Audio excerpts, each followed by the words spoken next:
ឡើងគួរឲ្យសោកស្ដាយពេកក្រៃឃ្លាតហើយព្រឹកព្រៃឃ្លាតទាំងទឹកដីកំណើតខ្ញុំអើយពីថ្ងៃនេះទៅខានបានយល់ហើយលាហើយស្ទឹងអើយលាទាំងក្ដីអាហាឡៃត្រពាំងបឹងបួវាលស្រែធំធេងខ្នងភ្នំឆ្ងាយដាច់សង្វែងរតីខ្ញុំតែងតែនឹកស្រមាយអោស្ទឹងពោធិ៍សាត់អ្នកមាននិស័យ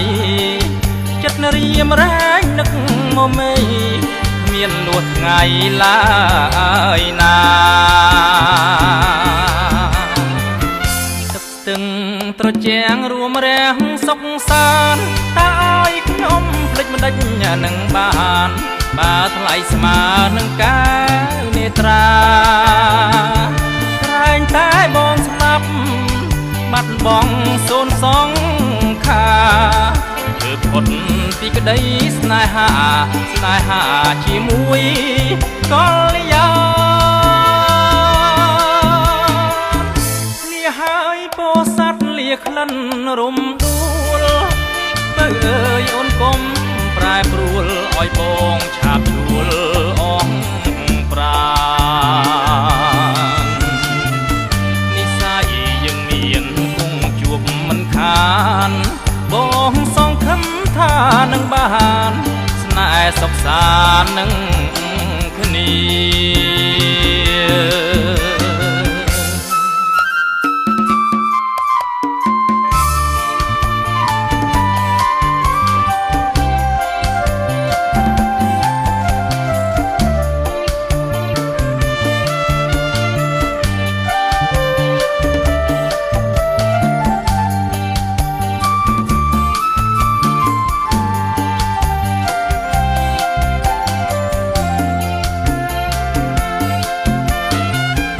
ទឹកស្ទឹង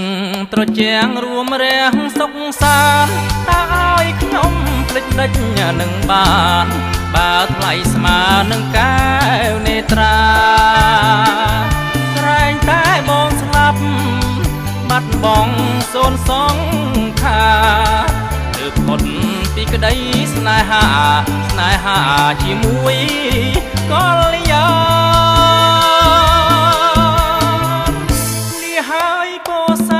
ក្លិនរំដួលបើអើយអូនកុំប្រែប្រួលឲ្យបងឆាប់ជួលអងប្រានិស័យយើងមានគង់ជួបមិនខានបងសង្ឃឹមថានឹងបានស្នេហ៍សុខសាន្តនឹងគ្នា